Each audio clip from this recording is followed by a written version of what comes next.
감사합니다. 자, 기도하겠습니다. 하나님 아버지 감사를 드립니다. 하나님의 은혜의 자리에 섭니다. 주님이 말씀하시는 자리에 섭니다. 하나님이 말씀하실 때에 그 말씀이 우리의 마음속에 새겨지게 하시고 그 말씀에 아멘으로 응답하게 하시고 말씀으로 살아가는 은혜가 있게 하여 주옵소서. 오늘 이 시간 주님께서 말씀해 주시기를 소망하며 예수님의 이름으로 기도합니다. 아멘. 이 시간 하나님의 말씀을 보겠습니다. 출애굽기 17장 1절로 7절의 말씀입니다. 구약의 말씀 출애굽기 17장 1절로 7절의 말씀을 우리가 한 절씩 교독하겠습니다.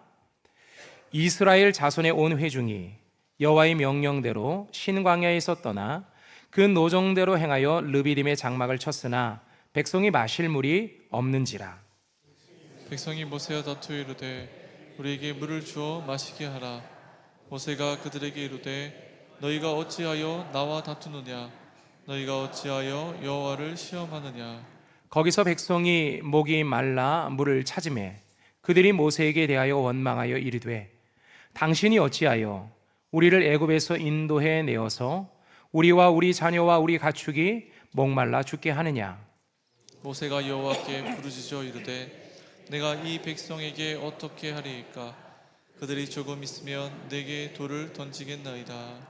여호와께서 모세에게 이르시되 백성 앞을 지나서 이스라엘 장로들을 데리고 나일강을 치던 내 지팡이를 손에 잡고 가라. 내가 호렙산에 있는 그 반석 위 거기서 내 앞에 서리니 너는 그 반석을 치라. 그곳에서 물이 나오리니 백성이 마시리라. 모세가 이스라엘 장로들의 목전에서 그대로 행하니라. 함께 읽습니다. 그가 그곳 이름을 마사 또는 무리바라 불렀으니 이는 이스라엘 자손이 다투었으며 또한 그들이 여호와를 시험하여 이르기를 여호와께서 우리 중에 계신가 안 계신가 하였음이더라. 아멘. 이것은 주님의 말씀입니다. 이스라엘 백성들이 출애굽했어요. 출애굽하면서 홍해도 건너고 또 마라의 쓴물을 만났는데요, 그것을 단물로 바꾸어 주시는 은혜도 경험합니다. 그리고 엘림에서 물샘 12과 종려나무 70그루가 있는 그곳에서 쉼도 누렸어요. 그리고 나서 만나와 메추라기로 불기둥과 구름기둥으로 인도하시는 하나님을 경험하고 그들이 광야를 걷습니다. 광야의 시간은 하나님이 함께 하시는 시간이었고 하나님이 지키시고 하나님이 돌보시는 시간이었어요. 그리고 그들이 이제 르비딤에 도착합니다. 르비딤은 어떤 곳일까요? 르비딤이라는 말의 의미 속에는 어떤 의미를 담고 있느냐? 그곳은 평야, 쉬는 곳, 안식처, 원기 회복이라는 의미를 가지고 있는 단어가 르비딤입니다. 그곳에 그들이 도착했어요. 그 지명이 보여주는 그 말의 뜻대로 아마도 그곳은 오아시스가 있었을지 모릅니다. 그래서 광야의 길을 걷는 동안 그곳에 잠시 머물면서 재충전하고 다시 원기 회복하고 다시 광야의 길을 걷기에 아주 좋은 장소였던 거죠. 그런데 그들이 르비딤에 도착을 했는데요, 그곳에 뭐가 있었습니까? 물이 있어야 되는데 물이 하나도 없었어요. 가뭄이 들었는지 오아시스가 메말라 버렸습니다. 그들의 바램과는 다르게 먹을 물이 없었어요. 그래서 목말라 죽을 지경이었어요. 하나님께서 여기까지 인도하셨거든요. 여기까지 인도해서 왔어요. 그리고 르비딤이라는 곳으로 간다고 하면서 아마 많은 사람들이 조금만 더 가면 이제 쉴 수 있어, 조금만 더 가면 물을 마실 수 있어, 조금만 더 가면 거기서 장막을 치고 좀 더 재충전하다가 그 다음 길을 갈 수가 있어, 이렇게 이야기하면서 왔겠죠. 우리도 어딘가 목적지를 향해서 때로는 등산을 하면서 이제 묻지 않습니까? 아니 국기봉이 어디야? 얼마나 더 가야 돼? 조금만 더 가면 돼. 조금만 더 가면 쉴 수 있고 조금만 더 가면 목적지야. 아마도 이렇게 이야기하며 갔겠죠. 하나님이 그렇게 인도해서 갔는데요, 어떤 결과가 벌어집니까? 자, 1절의 말씀을 우리 한 번 더 보실까요? 1절의 말씀은 이렇게 말합니다. 이스라엘 자손의 온 회중이 여호와의 명령대로 신광야에서 떠나 그 노정대로 행하여 르비딤의 장막을 쳤으나. 자, 여기까지 하면 사실 르비딤의 장막을 쳤다라고 하는 여기까지의 내용은 큰 문제가 없어요. 사실은 그들의 바람대로, 그들이 기대한 대로, 르비딤이니까 이젠 쉴 수 있지라는 그 기대감이 여기까지는 묻어 있어요. 그런데 그 다음 구절을 보면 백성이 마실 물이 없는지라, 이렇게 말씀하고 있어요.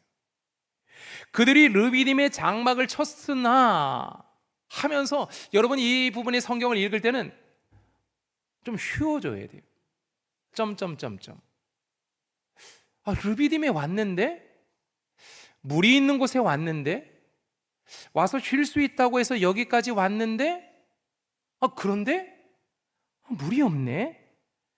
상상할 수 없는, 예상하지 못한 일이 벌어진 거죠. 어떤 목사님이 기도원에 올라가서 기도를 열심히 하고 나서 하나님으로부터 응답을 받았어요. 개척을 하자. 하나님이 함께 하시겠다고 약속했고 하나님이 이끌어 가시겠다고 약속을 했으니 개척을 하자. 그래서 없는 재정 다 모아서 상가를 얻어서 교회를 개척을 하고, 강대상은 있어야 하니까 강대상도 준비하고, 그래도 몇 명 안 되는 교인들이니까 의자를 몇 개라도 사야지 하면서 교회를 해서 창립 예배를, 정말 많은 사람들의 축복 속에 창립 예배를 드렸는데요, 코로나가 터졌어요. 우리가 다 코로나를 경험했잖아요.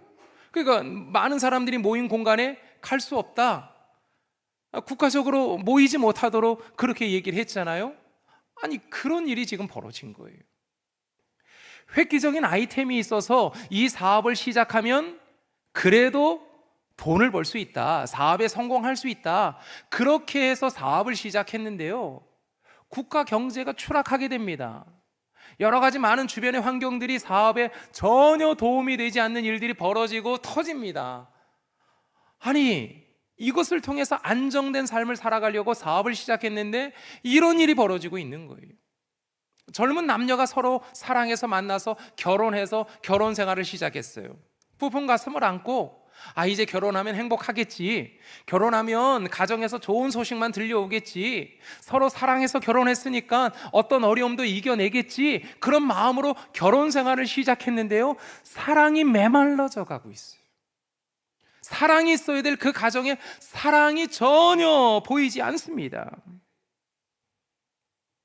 지금 그 상황이 이스라엘 백성들에게 이루어지고 있는 거죠.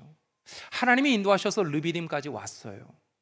우여곡절이 있었지만 르비딤까지 와서 이제 이곳에서 쉴 수 있다, 이곳에서 장막을 치고 이곳에서 재충전하겠다, 그 마음을 가지고 르비딤에 왔는데요, 물이 없어요. 그러면 어떻게 갈증을 해결합니까? 어떻게 쉬고 어떻게 재충전할 수가 있겠습니까?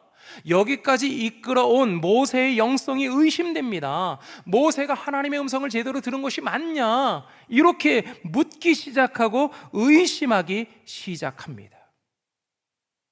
그래서 르비딤에 마실 물이 없다는 것을 발견한 이스라엘 사람들은요, 즉시 지도자 모세와 다투기 시작합니다. 여기서 오늘 본문 속에 나오는 다투다라는 말이 2절에 등장하는데요, 이 다투다라는 말의 의미는 육체적인 몸싸움을 얘기하는 거예요. 그리고 격렬한 말다툼을 얘기하는 거예요. 그냥 모세를 향해서 원망하고 불평하고 수군수군거리는 그 정도로 끝나는 것이 아니라 그냥 모세를 밀어붙이고 멱살을 부여잡고 손가락질하고 그 앞에서 욕을 하고 저주를 하고 그렇게 쏟아내는 그 장면을 이야기하는 거죠.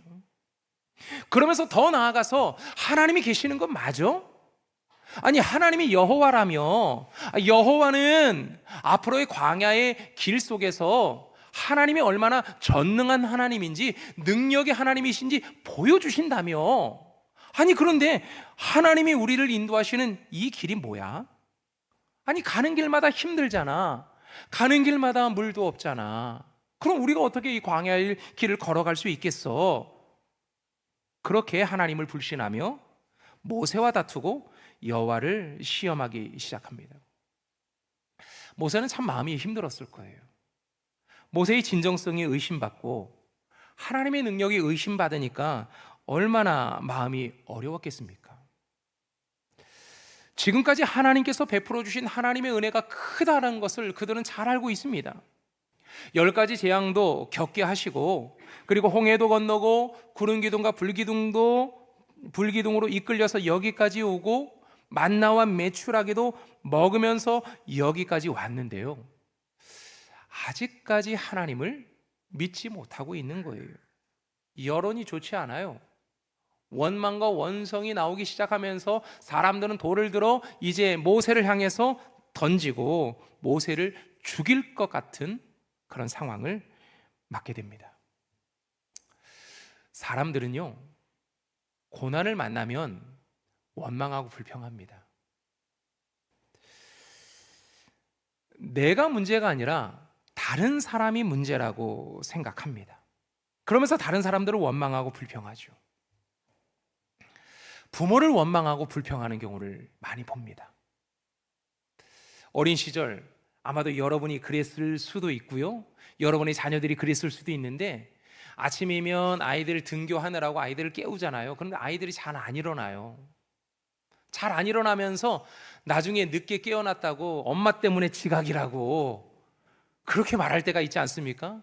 엄마가 그래도 가는 아이 밥이라도 먹이겠다고 그냥 신발을 신고 가방을 메고 있는 그 자녀 앞에서 밥을 떠먹여주면서 이렇게 아이들을 먹이겠다고 그렇게 하는데, 밥 먹을 시간 없다고, 엄마 때문에 늦어서 나 선생님한테 혼나게 생겼다고 그러면서 나가지 않습니까? 자신이 잘못해놓고선 부모 때문이라는 거죠. 내 건강에 문제가 생긴 것도 스트레스를 준 사람 때문이라는 거예요. 지금 내가 힘들고 어렵게 사는 것도 나라 정책이 잘못된 것이라고 불평하며 원망합니다. 그리고 더 나아가서 하나님을 탓하며 원망할 때도 있습니다. 문제가 있는데 그 문제의 원인은 내가 아니라 다른 사람이라는 거죠. 이런 사람을 가리켜 성경은 어리석은 사람이다 라고 성경은 말씀하고 있어요. 잠언서 19장 3절의 말씀을 메시지 성경으로 보면 이렇게 나오는데요, 자기가 어리석어 제 삶을 망쳐놓고는 어째서 하나님을 탓하는가. 하나님을 탓하는 이런 사람들을 가리켜 어리석은 사람이라고 이야기합니다. 하나님이 지금까지 은혜를 많이 베풀어 주셨는데 그 은혜는 까맣게 잊어버리고 지금 내가 당하고 있는 이 어려움들 하나님이 나에게 주시지 않는다 생각하면서 하나님을 탓하는 거죠. 그리고 이 사람 때문이고 저 사람 때문이라고 말하며 그 사람을 향해서 원망하고 그 사람의 믿음과 신앙도 의심하는 거죠. 고린도 교회가 그런 현상들이 많이 나타났어요. 그래서 사도 바울은 고린도 교회를 향해서 이렇게 편지를 씁니다. 고린도전서 10장 10절인데요, 이렇게 말합니다. 조상들 중에는 불평을 늘어놓다가 멸망시키는 천사에게 멸망을 당한 사람들이 있었습니다. 그러니 여러분은 불평하고 원망하지 마십시오.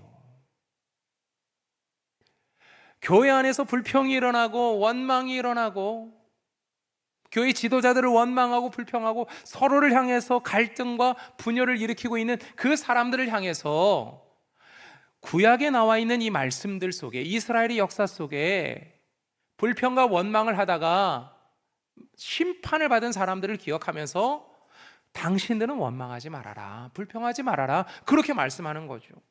그래서 이 말씀을 조금 더 읽어보면 10장 13절의 말씀에서는 이렇게 말합니다. 누구나 겪는 시험 외에 여러분에게 닥칠 시험은 없습니다.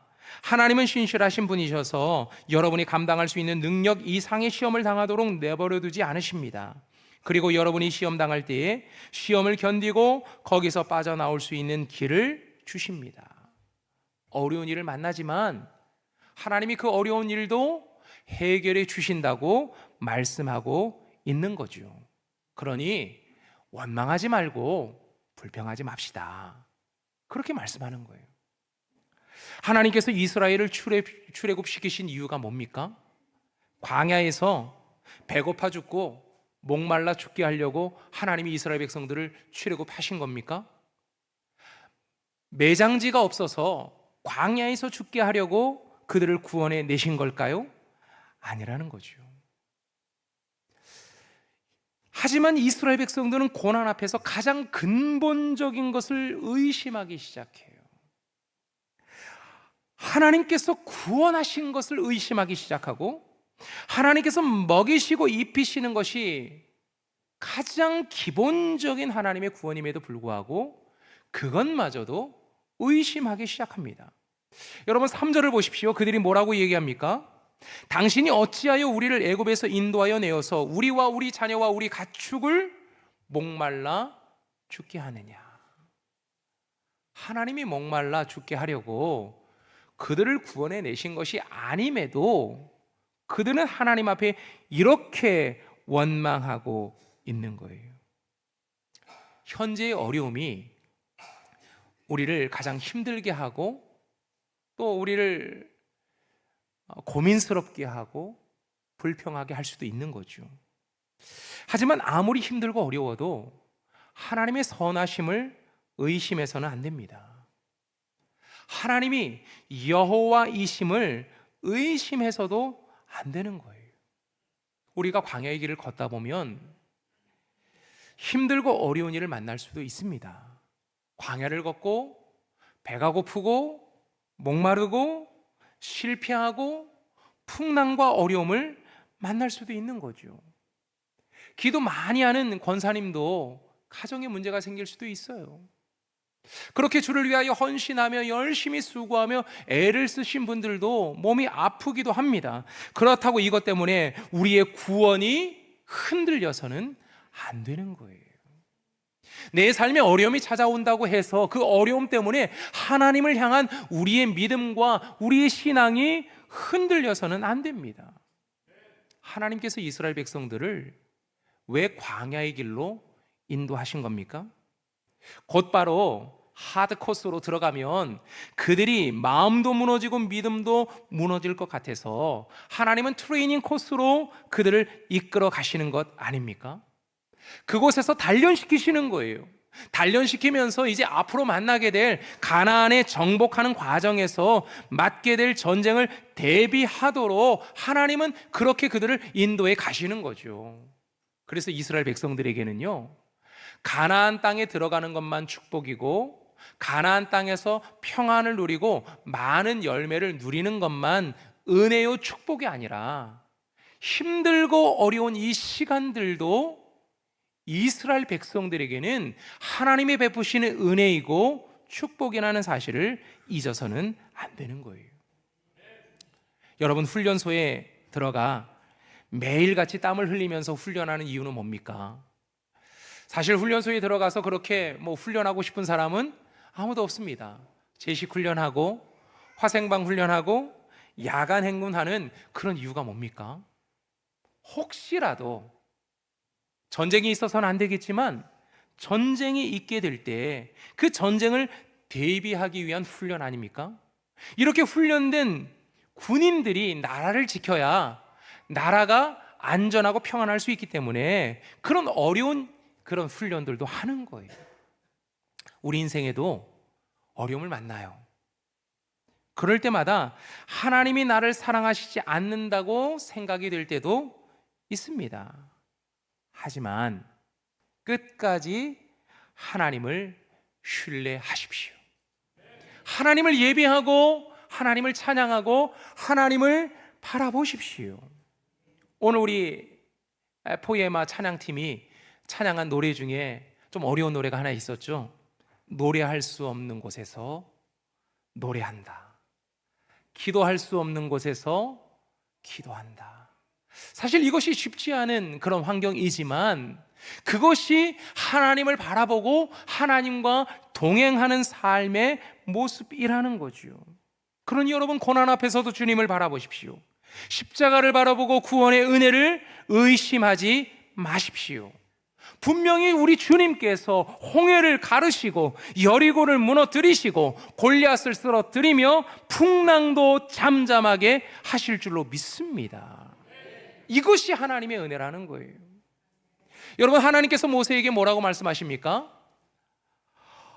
홍해를 갈랐던 그 지팡이로 반석을 치라고 말씀하시는 거예요. 그 지팡이가 어떤 능력이 있습니까? 홍해를 마르게 하는 능력이 있었는데요. 근데 그 지팡이가 다시 물을 샘솟듯 뿜어져 나오게 하는 은혜로 하나님이 채워주시겠다, 그렇게 말씀하시는 거예요. 원망하고 불평하는 이스라엘, 그리고 두려움에 떨고 있는 모세에게 하나님이 이렇게 말씀하십니다. 6절의 말씀을 한번 보십시다. 6절은 뭐라고 말씀하시느냐? 이렇게 말씀하죠. 내가 호렙산에 있는 그 반석 위 거기서 내 앞에 서리니. 성경은 이렇게 되어져 있는데요, 그 6절 앞에 보라라는 의미가 사실은 담겨져 있어요. 내가 호렙산 위에 있는 그 반석 위 거기에 서 있는 것을 보라. 하나님이 그렇게 말씀하는 거예요. 사람들은 지금 무엇을 보고 있습니까? 메말라버린 오아시스를 보고 있거든요. 아무것도 없는 그 장소를 보면서 원망하며 불평하고 있어요. 그리고 나서 모세를 향해 원망하고 하나님을 향해 원망을 쏟아냅니다.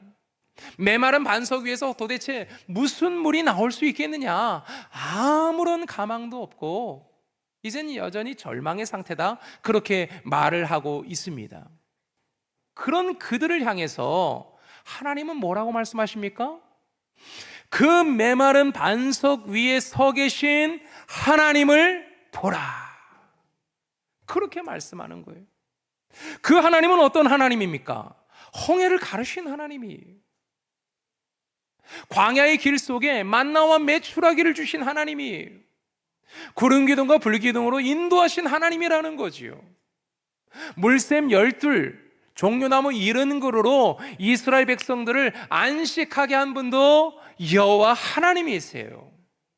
그 하나님을 바라보라, 그렇게 말씀하고 계신 거죠. 그렇게 바라볼 때 어떤 일이 일어납니까? 마른 반석이 터져서 샘물이 흘러나와서 그 속에 있는 모든 사람과 모든 가축들이 먹을 수 있는 물이 콸콸콸콸 흘러나온다고 말씀하고 있는 거예요. 여러분은 고난과 어려움을 당할 때 무엇을 바라보고 계십니까? 누구를 바라보고 계십니까? 불안에 떨고 있는 사람들을 바라봅니까? 아니면 물 한 방울도 나오지 않는 말라 비틀어진 그 반석을 바라보고 있습니까?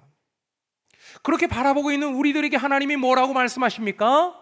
그 반석 위에 모든 사람들이 절망하고 불가능이라고 말하는 그 위에 서 계신 여호와 하나님을 보라. 주님은 그렇게 말씀하고 있습니다.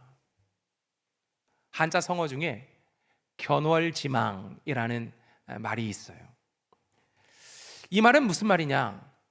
저기 달을 바라봐라, 이렇게 사람이 손가락으로 달을 가리키는데, 사람들은 그러면 여러분 같으면 어떻게 하면 저기 달을 보세요 라고 얘기하면 여러분 어떻게 하시겠습니까? 다 달을 보는 거죠. 달이 둥근 달이네요, 보름달이네요, 초생달이네요, 이렇게 달을 바라보겠죠. 그런데 사람들은 달을 보라는 그 달은 바라보지 않고 그것을 가리키는 손가락을 바라보고 있는 거예요. 견월지망, 손가락을 바라본다는 말이 이 말입니다. 우리의 신앙이 이렇게 될 때가 있어요. 우리 하나님을 바라보고 능력의 하나님을 바라보며 그 하나님을 따라서 나아가야 하는데, 반석을 바라보고 지팡이를 바라보고 아무것도 없는 오아시스를 바라보면서 원망하고 불평할 때가 있는 거죠. 여러분, 반석이 능력이 있는 것이 아닙니다. 반석을 내리쳤던 지팡이가 능력이 있는 것이 아닙니다. 그 반석 위에 서 계신 하나님이 능력이 있는 것이고, 그 반석에 은혜와 능력을 주시는 하나님이 능력이 있는 거예요. 그래서 소망이 없어 보이는 반석이라도 하나님께서 그 위에 서시면 기적이 일어나는 거죠. 내가 능력이 있는 것이 아니라 나와 함께 하시는 하나님이 능력이 있는 거예요. 내 사업의 아이디어가 능력이 있는 것이 아니라 그 사업터를 이끌어 가시는 하나님이 능력이 있는 거죠.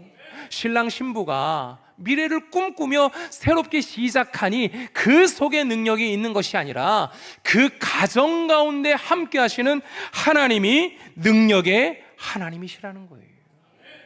그러니 어떤 어려움 중에도요, 늘 함께 하시는 임마누엘 하나님을 바라보아야 합니다. 이스라엘과 주변 민족들과 구별되는 점이 무엇입니까? 그들은 땅도 없어요. 부강하지도 않고 군사력도 없어요. 하지만 그들에게 있는 것은 여호와 하나님이셨어요. 그것이 그들을 강하게 만들었고, 그들이 광야를 걷게 했고, 가나안 땅에 들어갈 수 있게 한 거죠. 다윗과 골리앗의 차이가 무엇입니까? 이 싸움에서 누가 이깁니까? 당연히 골리앗이 이기는 거죠. 골리앗은 싸움의 맹수고, 그가 가지고 있는 무기는 감히 누구도 들 수 없는 아주 강력한 무기였어요. 근데 이 싸움에서 누가 이깁니까? 다윗이 이겨요. 왜요? 그가 능력이 많아서? 그가 가지고 있는 무기가 최신식이라서? 아니면 그가 여러 많은 싸움들을 싸워낸 싸움의 맹장이라서? 아닙니다. 그에게는 나무 막대기와 돌멩이밖에 없었어요. 그런 그가 골리앗을 이긴 거죠. 어떻게요? 하나님이 그와 함께 하셨어요. 하나님이 그와 함께 하셨기 때문에 그 모든 싸움에서 이길 수가 있었던 거죠. 그러니 마른 반석만 쳐다본다고 샘물이 나오는 것이 아닙니다. 기도 많이 하는 권사님이 나를 위해서 기도해 주니까 그 기도가 응답되는 것이 아닙니다. 우리 하나님이 오늘도 나와 함께 하시고 나를 이끌어 가시니 내 삶의 기도의 열매가 나타나고 삶의 은혜와 능력이 나타나는 거예요. 그러니 여러분, 주님을 바라보십시오. 주님을 의지하십시오. 오아시스에 물이 없어도, 정말 기대하고 소망하며 모든 일을 시작했는데 아무런 열매가 없어도 그 위에 서 계신 주님을 바라보시길 바랍니다. 그럴 때 그 속에 은혜와 능력이 나타나는 거예요. 그런데요, 저는 오늘 본문의 말씀을 읽으면서 마음에 좀 안타까운 그런 마음들이 하나 생겼어요. 이렇게 그들이 오아시스도 없고 물도 없고 아무것도 없는 절망의 상황에서 하나님이 물도 주시고, 그러니 오아시스도 찰찰찰찰 넘쳤겠죠. 그리고 재충전도 받고 이제 또다시 광야의 길을 걸어갈 수 있는 원기 회복도 이루어졌겠죠. 그러면 그 장소를 하나님의 회복의 장소, 은혜를 주신 장소, 기쁨의 장소, 이렇게 이 장소를 기억하면 좋겠는데, 자, 오늘 보면 7절에서는 그 장소를 무엇이라고 부르는지를 함께 살펴보도록 하겠습니다. 자, 7절의 말씀을 같이 한번 읽어보죠. 자, 시작. 그가 그곳 이름을 마사 또는 무리바라 불렀으니 이는 이스라엘 자손이 다투었으며, 또는 그들이 여호와를 시험하여 이르기를 여호와께서 우리 중에 계신가 안 계신가 하였습니다. 지금 이 장소를 이스라엘 백성들은 어떻게 기억하고 있다고요? 마사, 무리바, 이렇게 기억한다는 거예요. 마사는 하나님을 시험하다, 하나님을 시험한 거예요. 무리바, 하나님과 경쟁하며 다투었다, 이렇게 기억하는 거예요. 원래 그곳은 르비딤이었거든요. 안식처고 원규 회복의 장소고 모든 것을 재충전할 수 있는 아주 좋은 의미를 가지고 있는 그런 장소였어요. 그런데 이스라엘은 이 장소를 어떻게 기억하겠다고요? 마사, 무리바, 이렇게 기억하겠다는 거예요. 이것은 어떤 의미입니까? 이스라엘 백성들이 광야를 깃는 시간 동안 하나님을 시험했어. 하나님과 다투었어. 하나님과 경쟁했어. 그러니 우린 다시는 그러지 말자. 이 의미, 아픈 과거의 역사를 기억하면서 우리는 다시는 그렇게 하지 말자. 이렇게 지금 이스라엘 백성들은 이 장소를 이렇게 생각하겠다는 거예요. 우리는 누군가를 바라볼 때 수식어가 뒤따를 때가 있습니다. 아, 목사님, 이 목사님, 좋지, 좋은 분이야. 그런데 점점점점. 그 집사님, 열정이 있어. 누구보다도 아주 열심히 교회를 위해서 헌신하신 분이야. 훌륭한 분이지. 그런데 점점점점. 이렇게 생각되는 분들도 계시다는 거예요. 여기는 르비딤이야. 왜 회복의 장소고 재충전의 장소고 안식처, 휴식처야. 좋은 곳이야. 그런데 이곳은 마사야. 이곳은 무리바야. 이렇게 사람들이 이곳을 기억할 때가 있다는 거죠. 하나님은 여러분을 어떻게 부르실까요? 여러분을 향해서 르비딤이라고 부르기를 원하실까요? 아니면 마사와 무리바로 부르기를 원하실까요? 교회에서는 여러분을 어떻게 기억할까요? 교회에서는 어떻게 여러분을 기억하고 여러분을 부를까요? 우리 권사님 참 좋은 분이지. 그냥 개인적으로 만나면 너무 좋아. 근데 함께 일하면 좀 피곤해. 힘들어. 그렇게 불릴 수도 있는 거예요. 여러분, 물이 다 떨어지는 상황을 만나도 눈을 들어 주님만 바라보시길 바랍니다. 내 소망은 마른 반석에 있는 게 아니에요. 메말라버린 오아시스에 있는 게 아닙니다. 그것만 바라보면 소망이 없어요. 절망인 거죠. 그냥 그렇게 되는 거예요. 마사와 무리바가 되는 거예요. 하지만 우리가 눈을 들어 주님을 바라볼 때, 우리의 소망을 하나님께 두고 하나님을 향하여 나아갈 때 하나님은 우리의 인생을 인도해 주시는 거예요. 마른 반석에서도 샘물을 터져 나오게 하시는 분도 하나님이시고, 우리의 삶에 풍성함으로 채워주시며 이끌어주시는 분도 하나님이신 거죠. 그러니 하나님만 바라보십시다. 주님만 의지합시다. 여러분의 인생길이 광야의 길일지라도, 오아시스를 예상했는데 오아시스가 없어도, 좀 힘들고 어려운 시간을 지금 보내도 주님을 바라보면 주님께서 모든 삶의 은혜와 평강으로 채워주실 줄로 믿습니다.